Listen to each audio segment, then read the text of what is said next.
தேசம்.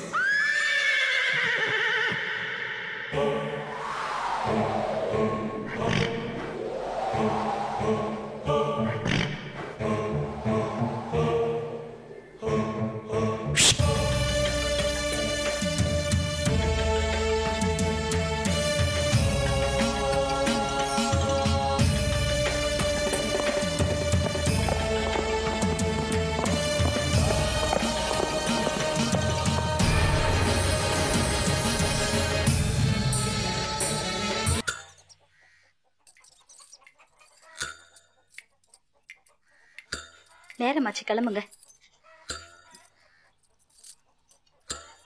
இன்னும் என்னங்க யோசனை? இது சாமி விஷயங்க, கிளம்புங்க. அட்டையாங்க, அவனால் தானே இவ்வளவு சிக்கலாம். அது அறையிலேயே அடைஞ்சு கிடக்குது, வெளியில வரல. சிவகாமையோட உடுக்கு பூஜைக்கு வரணும்னு தான் பூசாரி சொல்லி விட்டுருக்காரு. புறப்படுங்க. என்ன பூஜையோ என்ன சாமியோ, எப்படியோ இருந்த குடும்பம் பொரியலி மாதிரி ஆயிப்போச்சு. இப்ப வருத்தப்பட்டு என்ன பிரயோஜனம்? நான் எவ்வளவோ உங்களுக்கு சொன்னேன், நீங்க தான் கேட்கல. இப்ப சாமியே வந்து கட்டி போடுற அளவுக்கு ஆயிடுச்சு.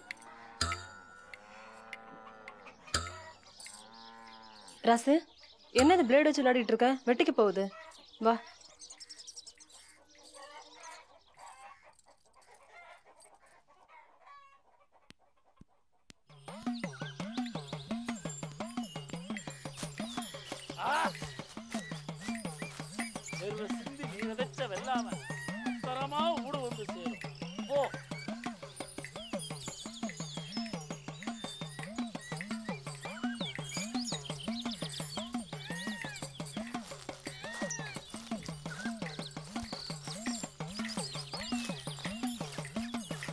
அழுதுக்கும் நான் இன்னும் பார்த்துக்கிட்டு இருக்கேன், கவலைப்படாத.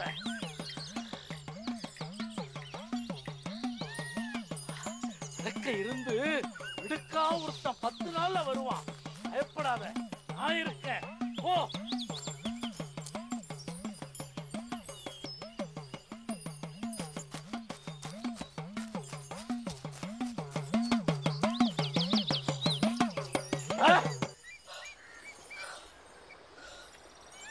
ஆனமுடி, வா, பயப்படாத.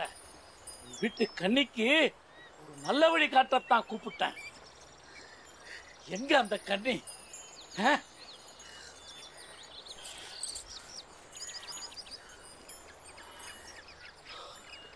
அடியம் அவளை, கூப்பிட்ட குரலுக்கு வந்தவளை, உன் தாலிக்கு அரசனை காட்டுறேன், ஒப்பு ஏத்துக்கிறியா?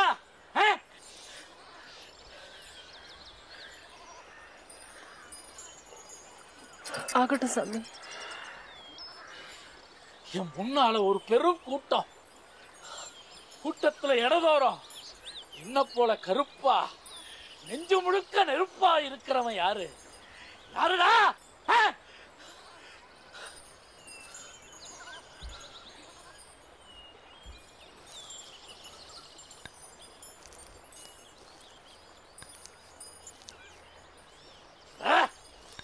இந்தியா தேசத்தை கலைச்சிட்டு புத்தி வேதலிக்காம பத்தியோட நான் சொல்றத கேட்டு இந்த பொண்ணு கழுத்துல தாலிய கட்டு.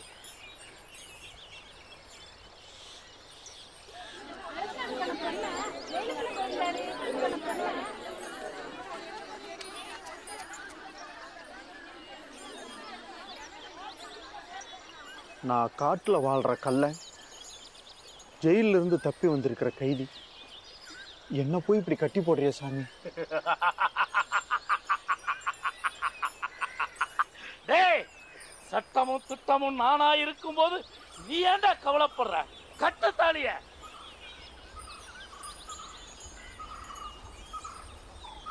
சாமி வேண்டாம், இது ரொம்ப அநியாயம்.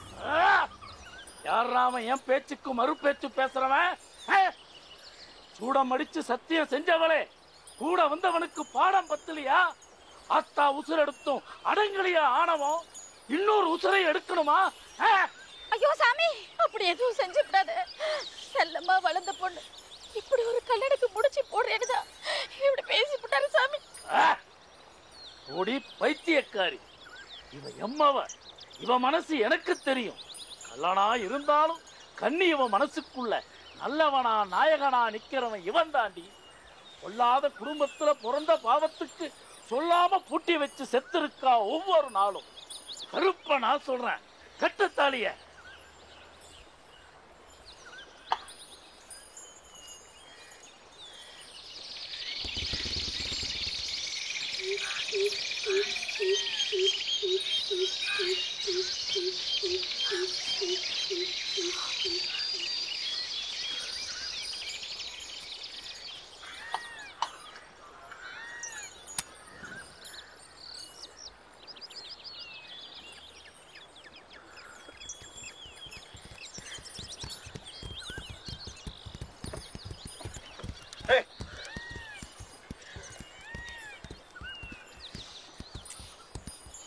ஐயா, எதுக்காக இவரை பிடிக்கிறீங்க?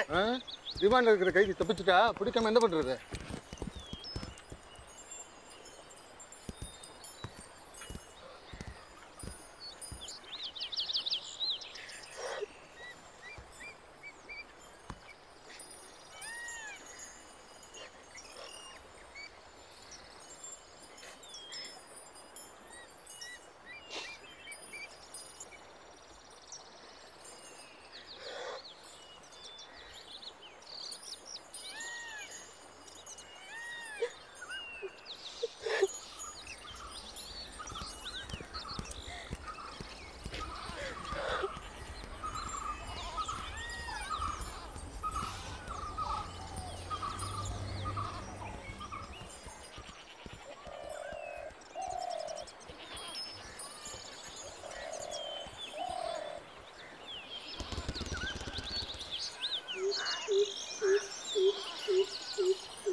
வாங்க செட்டியாரே, என்ன திடீர்னு வந்திருக்கீங்க?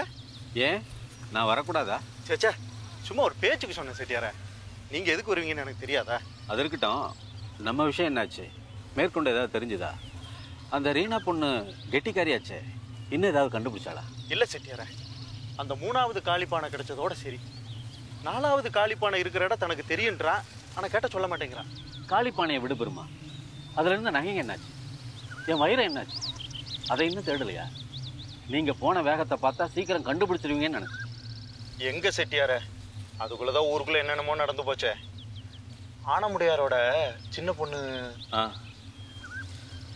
கேள்விப்பட்டேன். பாவம், பெரியவங்க பண்ண பாவத்துக்கு அந்த பொண்ணு அனுபவிக்கும். கருப்பு அந்த சண்முகத்தை மன்னிச்சு விட்டுருக்க கூடாதான்னு நான் கூட ரொம்ப வருத்தப்பட்டேன். மன்னிச்சு விட்டுருக்கோம். கட்டுனவனே தாலி அறுத்தா கருப்பு சும்மா விட்டுருமா? அதான் போட்டு தள்ளிருச்சு.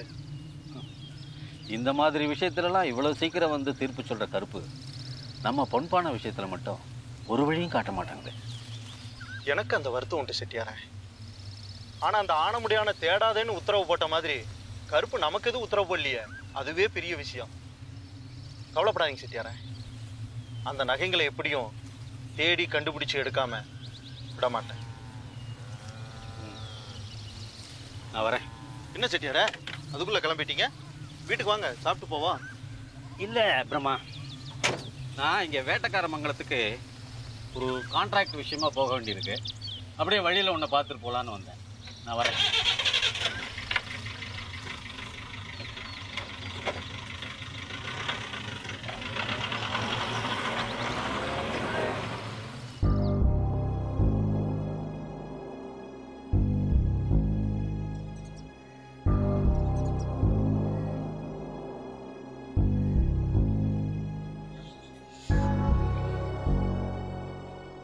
என்னம்மா சாப்பிடாம அப்படியே வச்சுக்கிட்டு இருக்க? எனக்கு போதும் ஆண்டி, மனசே சரியில்லை. லக்ஷ்மி பொண்ணை நினைச்சா ரொம்ப கஷ்டமா இருக்கு. அந்த ஆனமுடியாரு பேச தெரியாம பேசிவிட்டாரு, அது தற்கொலை பண்ணிக்க போயிடுச்சு. அதுக்கு நீ என்ன பண்ணுவ? இல்ல அங்கிள், சண்முகத்தை பத்தி எனக்கு முன்னாடியே தெரிஞ்சிருந்தா அவங்க காதல நான் என்கரேஜ் பண்ணிருக்க மாட்டேன். நான் ரொம்ப தப்பு பண்ணிட்டேன். நீ நல்லதுதான் செய்ய நினைச்ச, அது இப்படி வந்து முடியும்னு யாருக்கு தெரியும்? ஏன் ஆண்டி, லக்ஷ்மிக்கு இன்னொரு கல்யாணம் செஞ்சு வச்சா என்ன?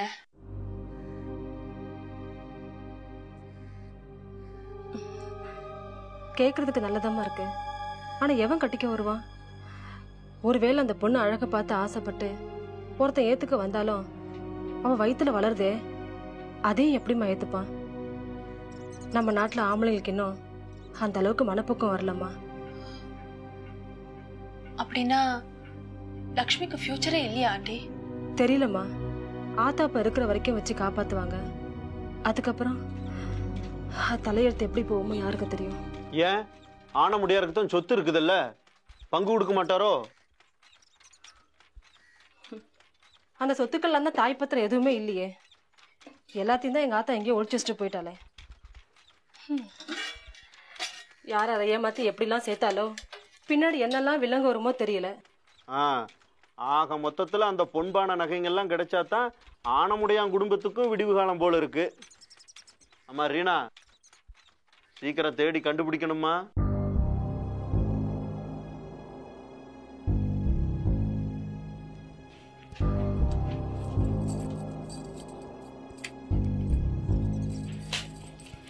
இந்தாங்க ஆண்டி. என்னம்மா அது? அத வாராசு, ரீனாவை பார்க்க வந்தியா? இல்லை, நான் மாமாவை பார்த்து லக்ஷ்மியை காப்பாற்றினதுக்காக நன்றி சொல்லிட்டு போகலான்னு வந்தேன். என்னப்பா பெரிய வார்த்தையெல்லாம் சொல்ற? அந்த அளவுக்கு வளர்ந்துட்டியா? நான் வரேன். நில்லு ராஜேந்திரன், சரியான நேரத்துக்கு தான் வந்திருக்க. ஆண்டி, லக்ஷ்மி பேர்ல வாதியார் விட்டுட்டு போன உயில், அதாவது உங்க ஃப்ரெண்ட் ராசாத்தியோட அண்ணன் காசி விட்டுட்டு போன உயில். என்னம்மா சொல்ற? ஆமா ஆண்டி, வாத்தியார் தான் காசி. இவ்வளவு நாள் வாத்தியார வேஷம் போட்டு நம்மளெல்லாம் ஏமாத்திருக்காரு. ஏமா, எதுக்கு நம்மள ஒரு வேஷம் போட்டு ஏமாத்தணும்? பொன்பான நகைங்களுக்காக தான். இப்ப எங்கம்மா அவரு? போயிட்டாரு அங்கிள், திரும்ப சிலோனுக்கே போயிட்டாரு. அங்கிள், நேத்து காஸ்தோ பங்களால கதவு திறந்து என்ன காப்பாத்தி கூட்டிட்டு வந்தீங்களே, அப்ப யார் என்ன உள்ள வச்சு பூட்டினதுன்னு கேட்டதுக்கு ஆவின்னு சொன்னனே, அந்த ஆவி வேற யாரும் இல்ல, வாத்தியார் தான். அவர் தான் இத்தனை நாள் காஸ்தோ பங்களால ஆவி நாடகம் நடத்திட்டு இருந்தாரு. ஆண்டி, உங்க அம்மாவோட ஆவின்னு நினைச்சிட்டு இருக்கீங்களே, அது உங்க அம்மா இல்ல, ராசாத்தியோட அம்மா. இன்னும் உயிரோட தான் இருக்காங்க. அவங்களையும் கூட்டிக்கிட்டு வாத்தியார் சிலோனுக்கே போயிட்டாரு. இனிமேல் காஸ்தோ பங்களால ஆவிலாம் வராது. அப்படின்னா என்னம்மா சொல்ற நீ? அந்த வாத்தியா எல்லா நகையிலையும் தேடி கண்டுபிடிச்சு எடுத்துட்டு போயிட்டாங்கறியா? இல்ல அங்கிள், அப்படி எடுத்துட்டு போறவரா இருந்தா எல்லா உண்மையும் என்கிட்ட ஒத்துக்கிட்டு லக்ஷ்மி பேர்ல இப்படி ஒரு உயிரை எழுதி வச்சு அவகிட்ட சேர்த்துன்னு கொடுத்துட்டு போக வேண்டிய அவசியம் இல்ல. இந்த உயிரில கூட ஒருவேளை அந்த பொன்பான நகைங்க கிடைச்சா அதுல அவருக்கு சேர வேண்டிய பங்கும் லக்ஷ்மிக்கே சேரும்னு எழுதி வச்சிருக்காரு பாருங்க. அந்த பத்திரங்களும் நகைங்களும் எங்க இருக்குன்னு தெரியாம இந்த உயிரில இருந்து என்னம்மா பிரயோஜனம்? வெறும் வெத்து காயுதம்மா. இல்ல ஆண்டி, அந்த நகைங்க வேணா எங்க இருக்குன்னு தெரியாம இருக்கலாம், ஆனா பத்திரங்கள் எங்க இருக்குன்னு தோராயமா கண்டுபிடிச்சோமே. பத்திரம் பத்திரம், வைரவனிடம் பத்திரம். அந்த விடுகதையில வைரவன்னா உலகன்னு ஒரு அர்த்தம் இருக்குன்னு சொன்னீங்களே, அப்படி பார்த்தா அந்த பத்திரங்கள்லாம் ஏதோ ஒரு உலகைக்குள்ள பத்திரமா இருக்குன்னு அர்த்தம் வருதுல்ல. அதே மாதிரி அந்த நோட் புக்ல இருக்கிற இன்னொரு விடுகதைக்கும் விடை கண்டுபிடிச்சா நகைங்கெல்லாம் எங்க இருக்குன்னு தெரிஞ்சிருது. எதுமா உண்மைக்கு பிரதானம் அதுவா? அந்த விடுகதைக்கு தான் நீ விட கண்டுபிடிச்சிட்டிய ஊமைன்னு. அந்த ஊமைய கிளவி நகைகளை கம்மா வரையிலும் கொண்டு போறதுக்கு உதவி செஞ்சாங்கிறது மட்டும் தெரிஞ்சது, வேற எதுவும் தெரியலையே. ரீனா, அந்த உண்மைக்கு பிரதான விடுகதைக்கு இன்னொரு விடையும் இருக்கும் போல இருக்கு. இன்னொரு விடையா? ராத்திரியெல்லாம் யோசிச்சுட்டே படுத்துட்டு இருந்தேனா, அப்ப தோணுச்சு. என்ன விட சொல்லு ராஜேந்திரன். உண்மைன்னா சதையாலான உடம்புன்னு நீ ஒரு முறை சொன்ன. சொன்னேன். உண்மைக்கு பிரதானம்னா உடம்புக்கு பிரதானம் தலை தானே? சரி, தலை. மைதுனத்தின் விதானம்னா? மைதுனம்னா சொல்லு, என்ன? மைதுனத்தின் விதானம்னா அணைச்சுக்கிறதுன்னு சொல்லலாமா? சொல்லலாம். அப்படின்னா தலையானை அப்படின்னு வருது. தலையணையா? என்ன சொல்ற? உங்க பாட்டி எல்லா நகைகளையும் தலையணைக்குள்ள வச்சிருந்தாங்கன்னு சொல்றியா? இல்ல ரீனா, நிதானமா யோசிக்க விடியோ 2. தலையானைங்கிறத ஒரு விடையா வச்சுக்கிட்டு நாம கண்டுபிடிச்சோமே ஊமை, ஊமைங்கிறத இன்னொரு விடையா வச்சா ஊமை தலையானைன்னு வருது. ஊமை தலையணை அப்படின்னா? அதாம்மா, கம்மாக்கரையில சுமதாங்கி இல்ல, அதுக்கு கீழே ஊமைய தலைக்கு எப்பவுமே ஒரு கல்லை வச்சு படுத்திருப்பான். அதைத்தான் ஊருக்குள்ள ஊமை தலையாணின்னு சொல்லுவாங்க.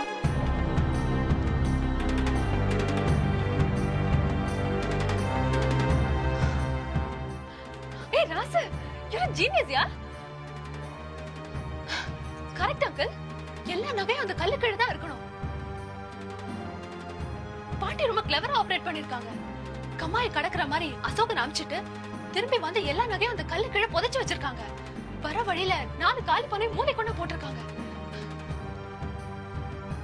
வாங்க அங்கிள், ஒண்ணு போய் பார்க்கலாம். என்னம்மா, என்னாச்சு? ஒண்ணும் இல்ல அங்கிள், கால் தடுக்கிடுச்சு. அவனை ராசன் கூப்பிட்டேன்ல, அதான் தடுக்கி விட்டுட்டான். ஒவ்வொரு தடவை அவனை ராசன் கூப்பிடும் போதும் தள்ளி விட்டுட்டு இருக்கான். இல்ல ராஜேந்திரன், போலாம் அங்கிள். இந்த கடப்பாரி எங்க வச்சு? திரும்பவும் இன்னொரு காலி பணம் கிடைக்க போகுது.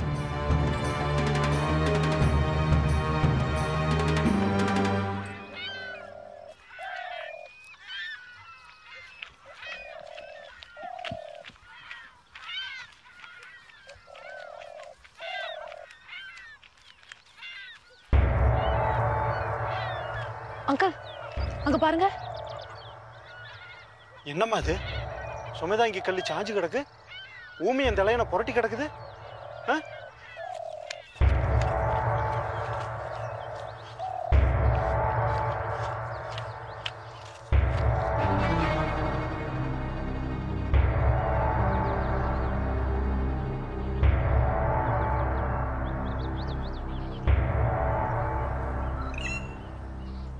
ரீனா, இது அந்த பொன்பான மூடிங்கள்ல ஒண்ணு.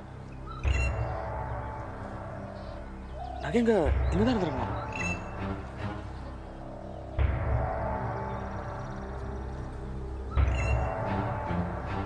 அங்கிள், நம்மள யாரும் முந்திக்கிட்டு இருக்காங்க. யாரு? யாரு? அதான் யாருன்னு கேட்டேன். தெரியல, நாமளே இங்க இருக்கோம்னு இப்பதான் கண்டுபிடிச்சோம். நமக்கு முன்னாடி யாரோ வந்து எடுத்துட்டு போயிருக்காங்க. யாரோ இல்ல, அந்த வாத்தியம் தான். நான் போய் சொன்னேன். இல்ல அங்கிள், வாத்தியாரா இருக்காது. அவர் எப்போ போயிட்டாரு. நேத்து கூட நான் இந்த பக்கம் வந்தேன். என்ன யாரு? அவனாத்தான் இருக்கணும், அவனாத்தான் இருக்கணும். எங்க? ஏய் ஊமையா, ஊமை, ஏய் ஊமை, எங்கடா இருக்க? ஊமை, ஏய் வெளியில வாடா. ஏய் ஊமையா,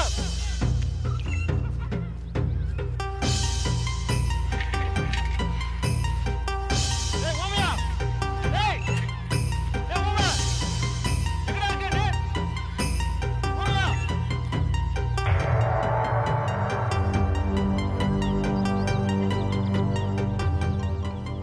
ரீனா, இது என் அத்தாவோட மூக்குத்தி. வீட்டில் ஏதாவது விசேஷம்னா பாட்டி போட்டுக்க கொடுப்பான், அப்புறம் பிடிக்க வச்சிடும். எங்க போனான்? அவன் எங்க இருப்பான்னு எனக்கு தெரியும். அந்த குகையில தான் இருப்பான்.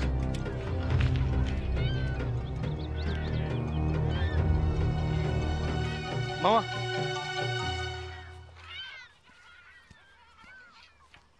இது அத்தாவோட மூக்குத்தி. அத்தை கிட்ட கொடுத்துருங்க.